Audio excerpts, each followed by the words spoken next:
My name is Ralf-Dieter Hilgers from Aachen University. I'm the coordinator of the IDEA project. And today I will give you an overview of the results of my work package, which is assessment of randomization procedure. And as you can see, there are a lot of work packages, and you will have a lot of webinars in the next weeks. So when we are talking about randomization procedures, we all know that randomization procedures can protect against bias in a randomized clinical trial, and that's why we do randomization. Well, but we know that the property to protect against bias is more or less based on a long-run property of randomization procedures. And in small clinical trials, we might ask, do this property always hold? So does randomization protect against bias in small population clinical trials? And that's why we in Work Package 2 derived a framework to investigate the properties of randomization procedures. And that's what I talk about in the webinar now. And so at the end, I would like that you understand that not all randomization procedures which are available in software products and so on protect against bias in the same way. And that this careful selection of randomization procedures might reduce the impact of selection bias, for example, of selection bias on the study results. I will show you the instruments, how to do this, without going too much into math detail. I will show you that from an overview point of view. And at the end, I will also show some related aspects, which we are working on now, and which might be of interest for you. So I hope that I can train your sensitivity for the problem and hope that I can show you how to solve the problems. So let's talk about randomization procedures in practice. Well, we all know that in the ICH guideline E9, there's a recommendation to study the potential contribution of bias on the p-value.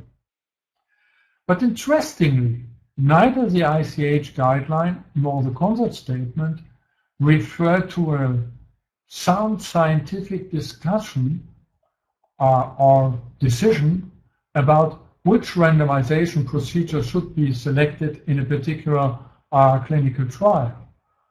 And we all know that the reporting standard about which randomization procedure is selected or about the argumentation, which is never done, is very weak from the literature. Furthermore, the specific randomization procedure is seldom or only partly considered in the statistical analysis. What do I mean with that?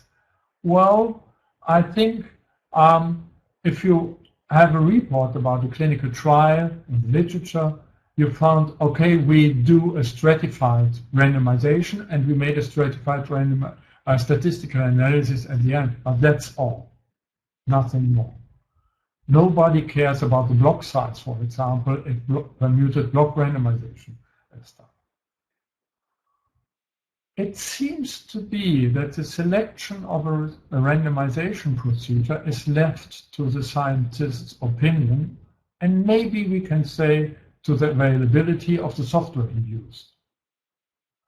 So that's not good, and I will show you why it is not good. Well, if we stick to this argument of the scientist's opinion, we first can start with, why do we make things so complicated? Well, if we would like to make things easier, the easiest thing we can do is to use alternating sequence. That has been done in the mid of the last century up to Bradford Hill's big impact on clinical trials, where he introduced the randomization to clinical trials. Alternating sequence means that the next patients get the opposite treatment to what the patient get before. So you have a sequence like A, B, A, B, A, B. So still, sometimes this alternating sequence is favored in the literature. There's a paper of Matthew in 2005. So what do you think about that? Well, I'm very sure you think, well, this imposes bias. Why? Well, everybody said, okay, if I know the patient before and the treatment what he get, I can predict what the next patient is. But prediction, what does that mean? I mean, if all the patients in your clinical trials are very similar or equal, then, I mean, what does this prediction help? Nothing.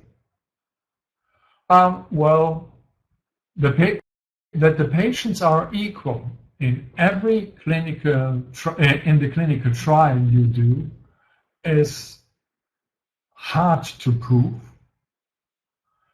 and also you might think that is not the case at hand you have.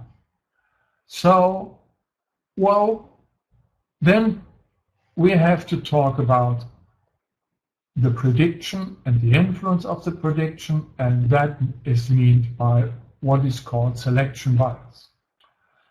And for that, for a moment, I will not give you the details of the mathematical problem behind this scenario, but I would like to answer the question: can we measure the effect of selection bias? And for this, I have given you the following table.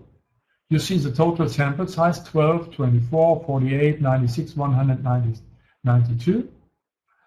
And in the second row of the table, I calculated the effect sizes, which you can detect by a two-sample t-test, putting significance level of 5% and 80% power. So it is in a clinical trial with a total sample size of 12, is 1.8 almost. And it's 1.2 with a total sample size of 24 and 0.8 for a total sample size of 48. And I said, okay, for a moment, let's think that a quarter of this effect size belongs to selection bias. So selecting the right patient to the right treatment. And we do not take into account in our statistical analysis this. So we do a statistical analysis with ignoring the selection bias effect. Then the actual significance level would be almost 10%. But our aim was to have 5% here. So selection bias has an influence if I do alternating sequence on the actual significance level of my clinical trial. Okay, you might think, okay, alternating sequence works better. So do a little bit more variation in the allocation sequences. Okay. The next thing you can think about is tossing a coin. So tossing a coin decided about what the next patients get. In the literature, this procedure is called complete randomization. So you have a lot of allocation sequences. So when you think about this procedure, you think, okay, don't think about selection bias at the moment. There's another big disadvantage with this procedure. What is it? Well, you might be afraid that even in a small trial, but in particular in a small trial, but also in larger trials, well, you get a trial where you only assign one treatment. What do I mean with that? Well, you have this imbalance in the allocation of treatment A and B to the patients. So balancing of the sample size is a major issue, which you might know from your first lectures you get in biostatistics, that you should have a balanced allocation, so half the patients getting treatment A and half the patients are getting treatment B. And that's not guaranteed with complete randomization. So you are thinking about another randomization procedure. So you split the whole sample in two halves and make a random allocation to this. We are talking about what is named by random allocation. Okay. So we do this only because we want to balance the sample size. And some people do one step further. They put blocks of patients and balance within the blocks the allocations. But does that really is an important point in the selection of a randomization procedure? I don't think so. For this, I calculated the following table. So I calculated the balancing behavior and the power using a t-test at the two-sided 5% significance level. And as you can see, if you accept a loss of power of 5%, then you might be satisfied with a 2-to-1 ratio in almost all sample sizes. Because if you have a 2-to-1 ratio, so 8 patients getting A and 4 patients getting treatment B in a clinical trial with a total sample size of 12, the power is still 75%, which is quite acceptable, I think. So loss in power is not a big thing, I think. So let's move ahead. So we made some calculation with our statistical model, and this is done in a paper of Lieben-Kennis, joint work with Lieben-Kennis and Bill Rosenberger in 2015. And we applied our method to analyze the data of a multi-center randomized prospective clinical trial comparing two surgical procedures in an ophthalmological scenario. Our main endpoint is change in best corrected visual acuity. And we looked to the data for two surgeons, surgeons number 12 and surgeon number 13. And as you can see, if you have a look to the Welch test, you see for surgeon number 12, we have a clear treatment effect, and for surgeon number 13, we don't have a treatment effect. But if you look carefully to the bias-adjusted test, which is published in the work of Lieben-Kennis, you see that the treatment effect from the p-value point of view seems to be a little bit overestimated in this scenario, and the treatment effect for surgeon number 13 seems to be a little bit underestimated, and there is a tendency for selection bias in this scenario. So this is where I would like to go at the end, so that you might fail to see a really existing treatment effect, which is in real data. So to sum it up, what I would like to say, there seems to be an impact of selection bias and other biases irrespective of the randomization procedure. And no randomization procedure performs best with all criteria. I will show that in more detail in the next minute. And there's no recommendation given in the guidelines, neither in the scientific guidelines nor in the regulatory guidelines, to give scientific arguments for the choice of a randomization procedure. And I think that is the first mistake we can make.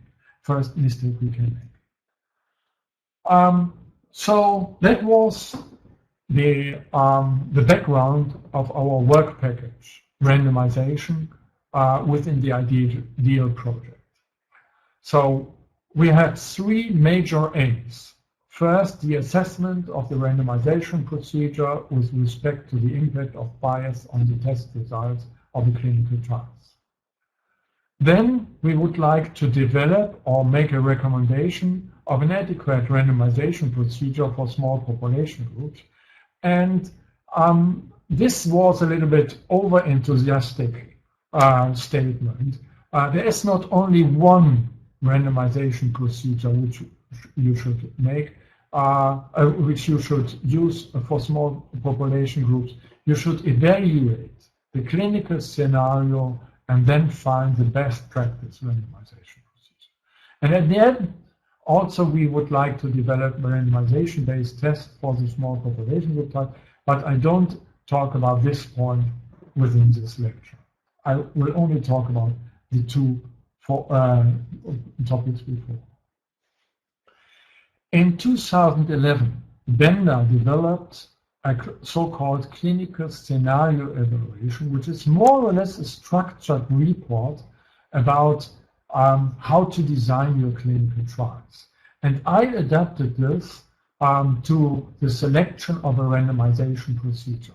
The template, which I present here, has 8 major topics: introduction, objective, then the framework, the evaluation of the methods, the software, the results of the report, the discussion, and the conclusion. And I will go more in detail in the green parts of the CSE, clinical scenario evaluation framework. So what do we have to do in the context of randomization? I will have one slide for the software tool. I will give you a lot of pictures so that you can understand the results, and I will do some comments on the clinical implications of that. So the rest of this clinical scenario evaluation you will find in the paper, which I'm trying to submit within the next weeks to a journal, and if it is accepted, you will find this paper on our webpage. Okay, so let's start to the CSE framework, and the first thing we need to have is a statistical model. So I will consider a model for a 2-arm parallel group design with continuous endpoints. So you have 2 treatments, and we have a continuous endpoint, and the response is denoted by yi, and it depends on the treatment allocation, which is given by ti. Ti is 0 or 1 if patient's I is allocated to treatment group C or E, and mu j is the expected response under treatment J, and tau I denotes our fixed unobserved bias effect. And the epsilon is identical distribution and having a normal distribution with expectation 0 and variance sigma square. And we would like to do a test on the hypothesis that mu E is equal to mu C. So that's a standard scenario we have, and we only write the model a little bit more extended or more complicated because we want to describe the sequence of the patients in the trial within our model equation. The next we need to have is the so-called to make the tau I more precise. So we need to have a model for the tau I, which denotes our bias effect. And this consists, in our consideration, of two parts. The first part is the so-called the time trend bias, and the second part is going to the selection bias effect. So let's start with the time trend. So the time trend depends on the I, which is the number the particular patient gets when he is included in the trial. First patient gets I equal 1, the second patient gets I equal 2, and so on. So you see that it depends on the patient sequence number in the trial. And we have a theta, which is something which measures the magnitude of the bias effect in my trial. Well, at that point we have to think, we have to talk a lot about what is a suitable choice for theta. Well, we think that it is quite good to model theta as a portion of the variation in my data, so a portion of sigma in my data. And what you can see here in the formula is that we have a linear dependency of theta on the sequence number. We call this linear time trend. So other possible shapes of time trend are possible, log time trend also on. And log time trend seems to be very important if you are talking about a learning curve or surgical experience curve within a clinical trial, which is published by Hooper in 2007. We think that time trends is important in small clinical trials because you have a prolonged recruitment rate and probably the diagnostic potential changes over the time of patients, characteristic changes over time. So that can be modeled by something like time trend. The second part is a little bit more complicated, as you can see in the formula. We have this part models our selection bias effect. Selection bias, you see first a prefactor eta. That could be chosen as a fraction of the effect size, as you see in my tables just a couple of minutes before. And it shows the potential of better patients are expected to show an improved expected treatment response. The bias effect depends on the difference in the assignments to treatment group E and treatment group C. So this difference in the number of allocations up to now triggers your selection bias effect.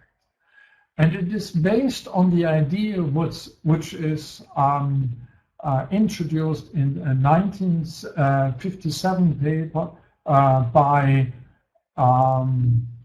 Blackwell-Hodges, which is called the convergence strategy, which means that correct guessing is optimized if one assumes that the equal number of patients allocations in both groups is the underlying assumption.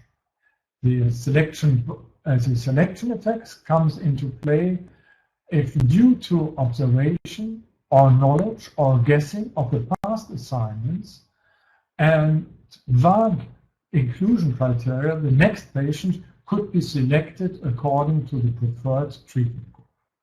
And this can be assumed in almost all open label trials. And open label trials are very common in rare disease clinical trials. So both Both effects, both bias effects, are combined on an additive scale here in my definition of tau I.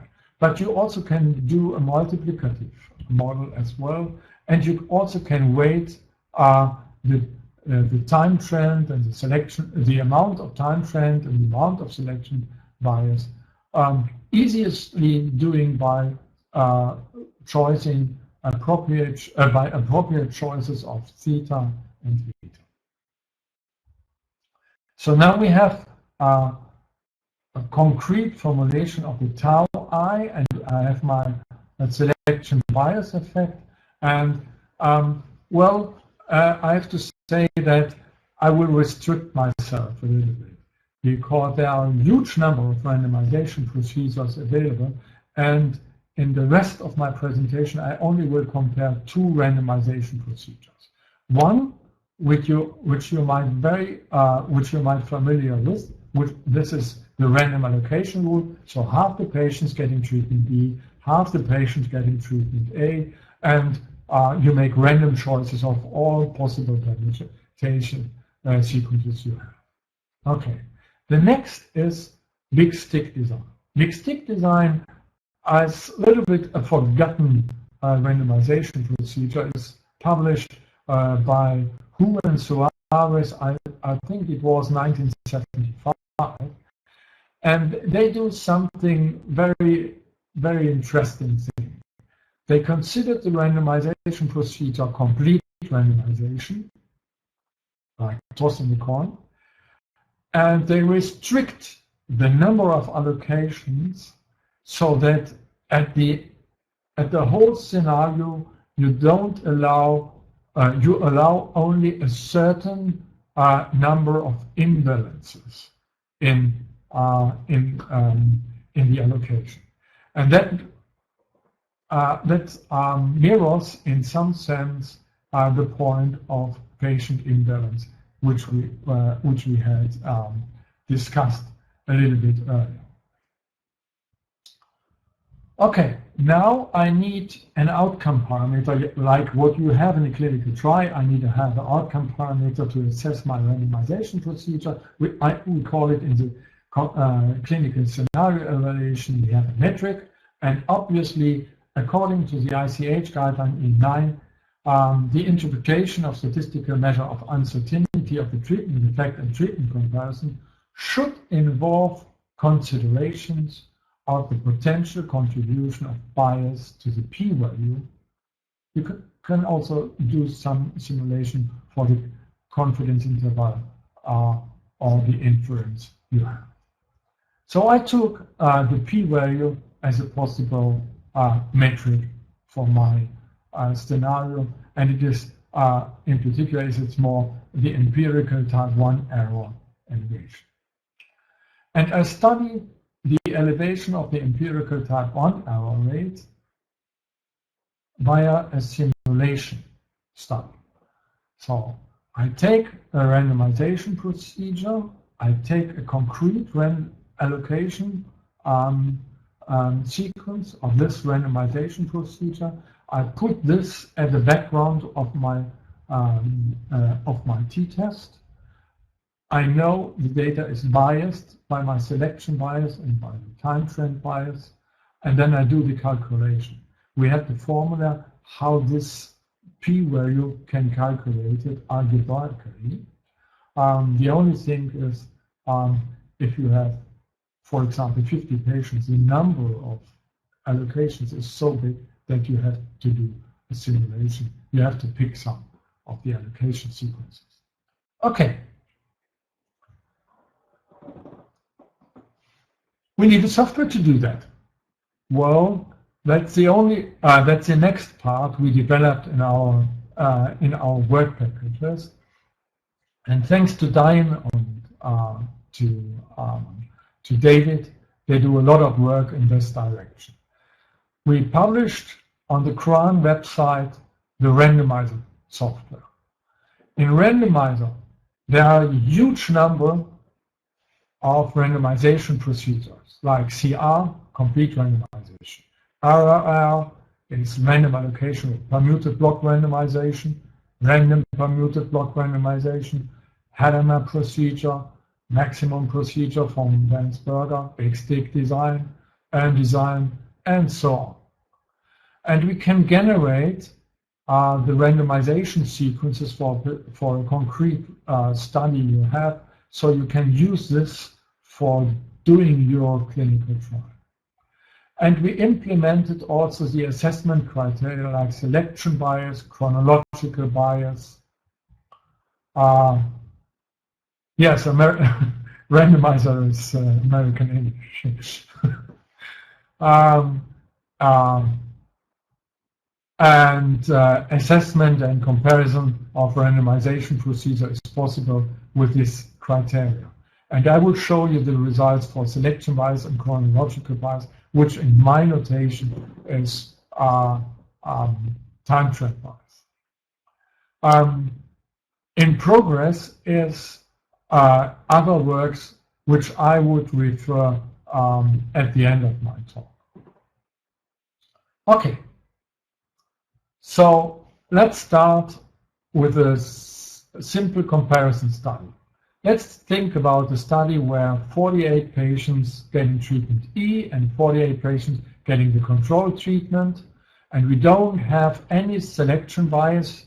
Eta is equal to 0, and we don't have any theta, so no time trend. And the picture is what you expect. All the sequences preserve the 5% significance level. Here is depicted the type 1 error elevation. Here is depicted the linear time trend, and here is depicted the selection bias. So all the procedures, all the allocation sequences from RRR preserve the 5% level. You can see the orange point is concentrated on the 0.05, 0.05 point. And that belongs to random allocation rule. And I choose big stick design with an imbalance, with an allowed imbalance of 4. Okay, so what do you think what happens if we have a small amount, say 10% selection bias imposed in my data? I put 10% of the effect which can be detected by a study of 48 patients, which is roughly, I think, 0.58. Let me have, 0.58, and 10% of this belongs to selection bias. You see, okay, you have a small deterioration here of the p-values in the direction of the horizontal axis, and also for big stick design. I would like to draw your attention to this number here. This means that even if you have this small amount of selection bias, only 14% of the allocation sequences preserve the 5% significance level. Almost 86% lead to a significance level which is higher than the 0.05 level. And you see that in big stick design, the percentage is 20%. So only 20%, almost 20% of your studies are doing the right job because they are not affected by selection bias. Okay, let's go ahead. So we have 20% selection bias, and you see the variation increases. The number of allocation sequences which preserves the 5% level is still the same in both for both randomization procedure. Random allocation procedure is 13% and 20% for big stick design. So they this margin is more or less the same. And you see you have 30% selection bias effect. Again, almost 14% or 15% allocation sequences do the right job, and here 20% of the allocation sequences do the right job. And even if I increase to 40%, you have 16% p-values below the 5% limit and 24 on the big stick design. So you see that random allocation will preserves a little bit better against selection bias, but the effect is unfortunately not so good as you might hope when you plan your clinical trial. Okay, let's go ahead and consider the effect of linear time trend. So again, we do not have any time trend in my data. This is shown here. Theta is equal to 0. And now I increase the time trend. I put 20% of the variation is belong to time trend, and you see that random allocation will do a worse job than big stick design because the variation is increases. 90% of the allocation sequences on the big stick design preserves at 5% level. Here only 70%, and you will see that is an almost constant ratio. You see even if the time trend is increased, and you see also a high variation in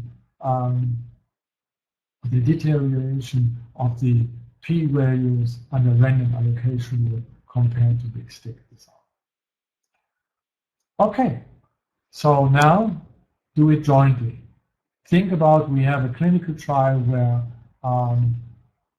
selection bias as well as time trend bias is has to be considered.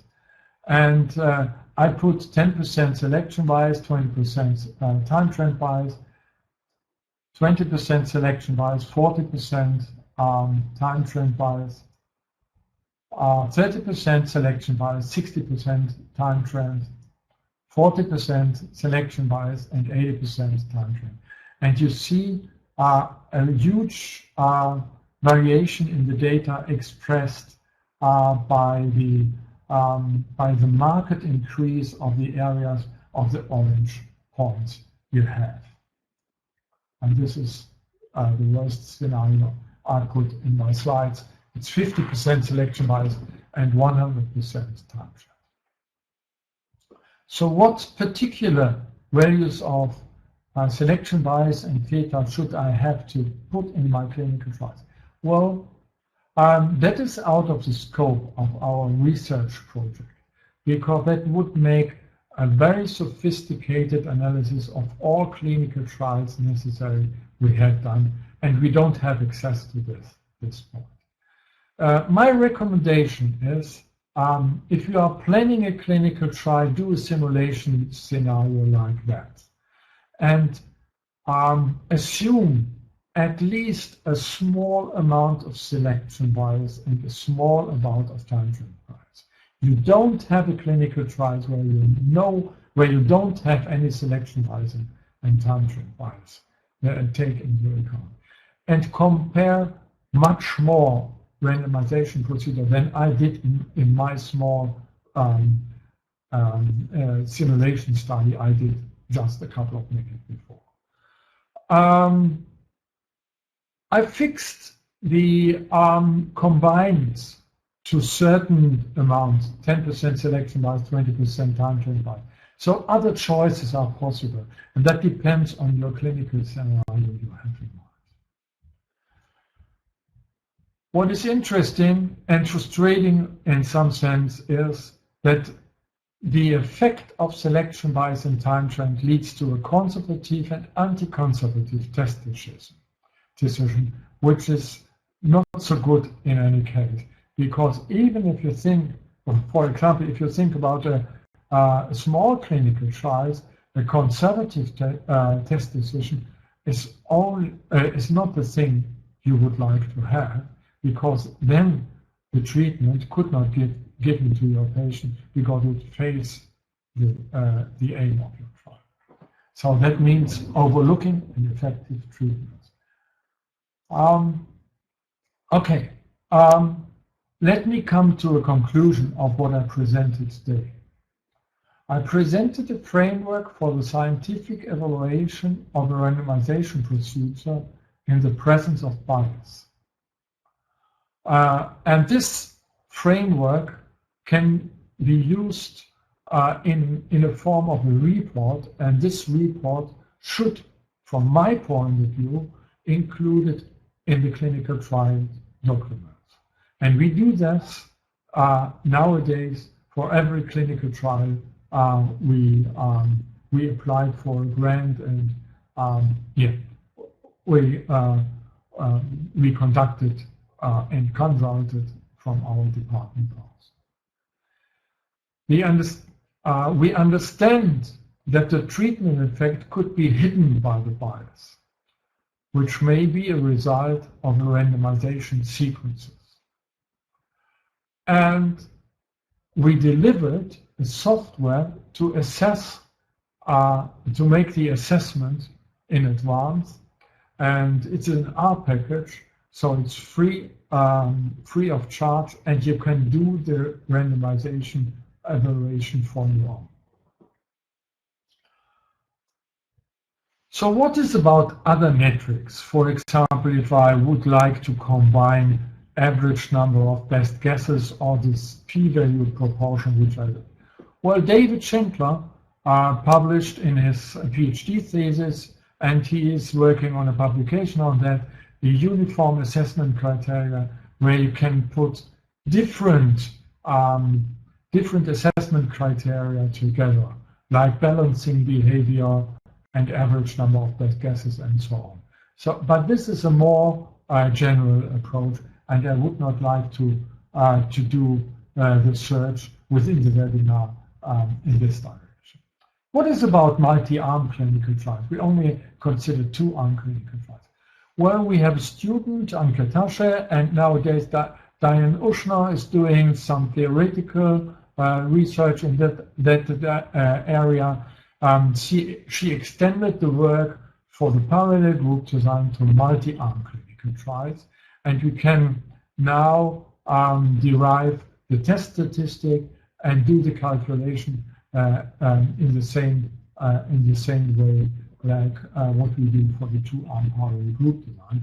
But we start understanding the effects, and so I cannot report about what is going on in that direction.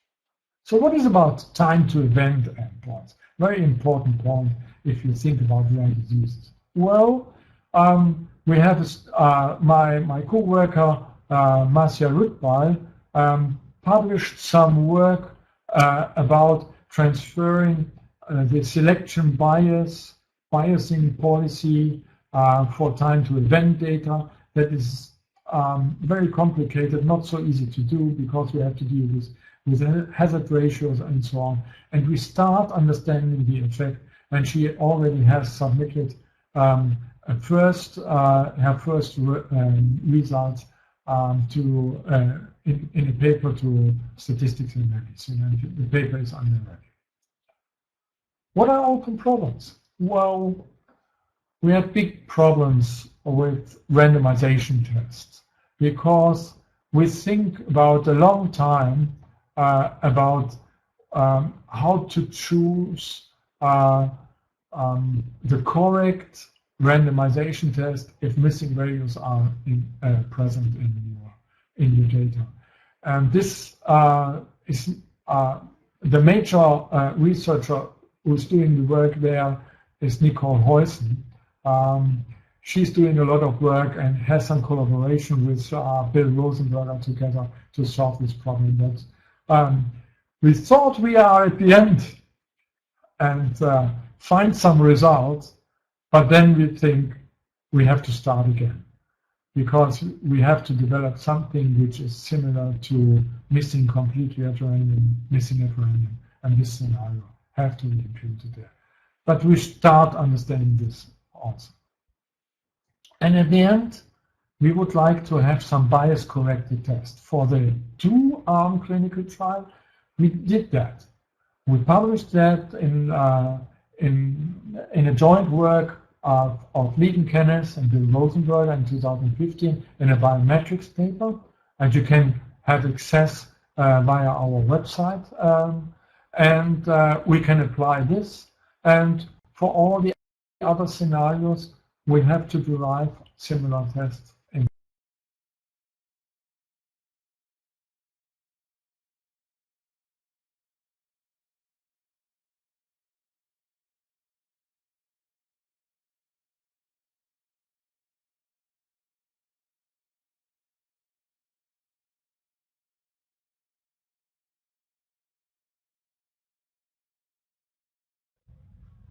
Can you hear me again? Because I saw that the network connection is stopped. That was the same on Tuesday, so I'm sorry about that. So if you would like to have more information, not only of the randomization work packages, also of the whole project, please have a look to our webpage. I recommended this. Get in touch with us about LinkedIn or our Twitter account. And if you would like to get your own experience of work package 2 findings, then go to the webpage.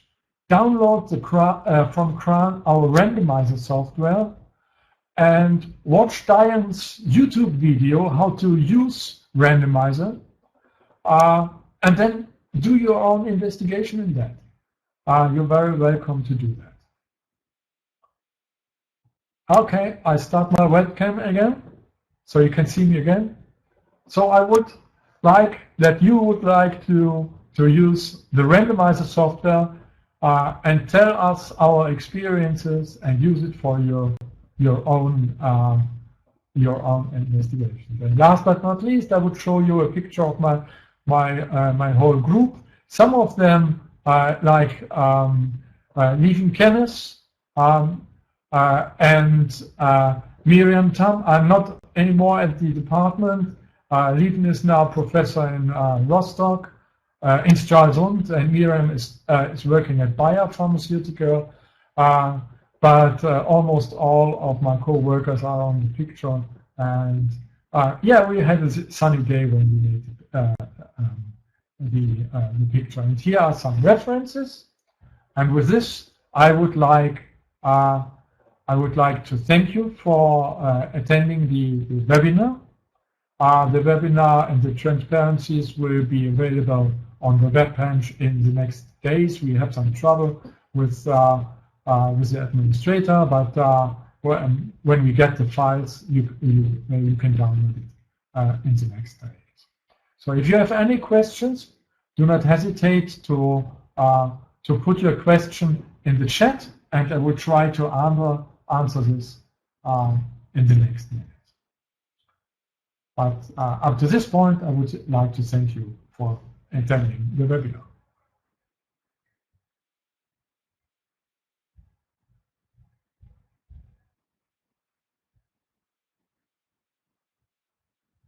Any questions?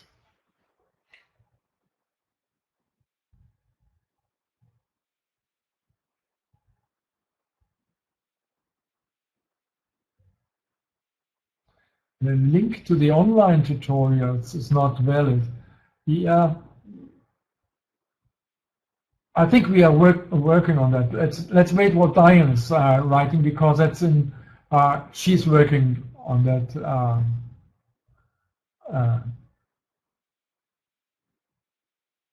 So you have to use a different one, I think.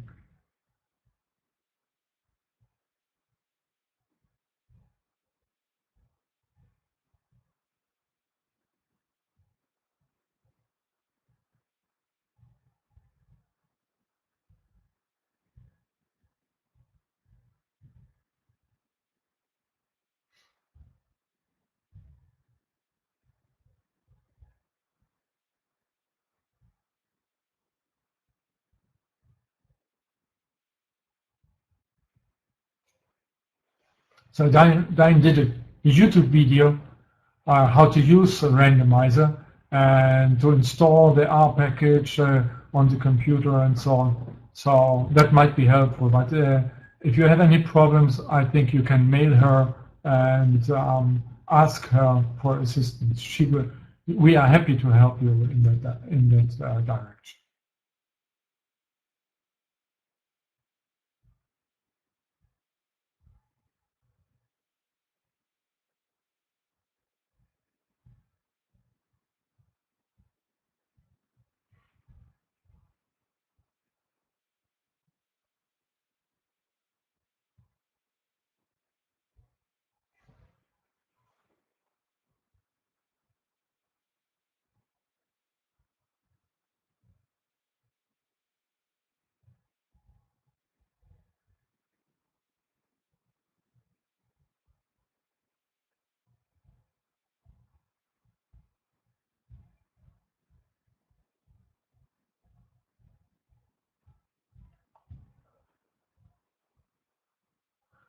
Okay, I think that is possible to get the slides before. Well, I'm a very old-fashioned lecturer, so I'm working on my slides up to the last minutes before my talk, and that's why you don't get my slides before. But I think for the next lectures we can probably try to make sure that the presentations are available for you as announced on the web page.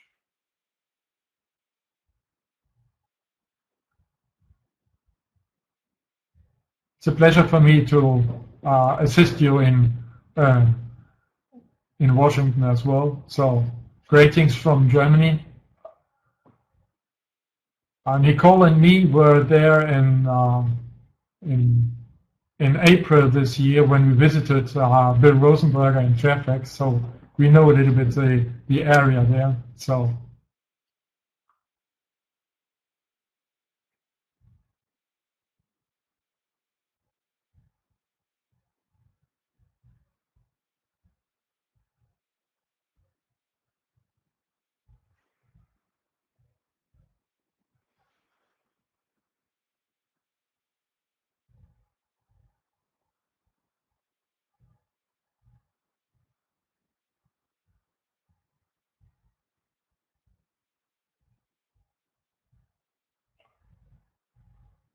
So any further comments?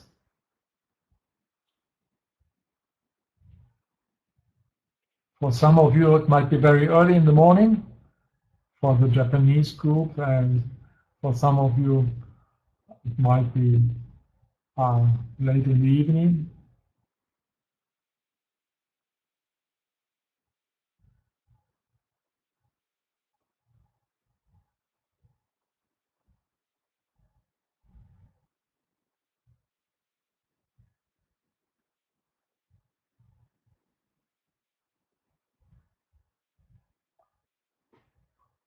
Otherwise, I would like to close the webinar for today, and I hope to see you again. Not me personally. I think it's Mats Carlsen who is talking on next Tuesday in the webinar, and I hope to see every one of you there, and you will join the other webinars as well and enjoy it. And maybe there's some input for your work. But whenever you have questions and whenever we can assist you, please do not hesitate to contact us. We are very happy to help you. Thank you all, and bye-bye. Bye-bye from Germany. It's going to be dark now. Maybe it's raining or something like that, or we had thunderstorms. Okay, bye-bye. Thank you.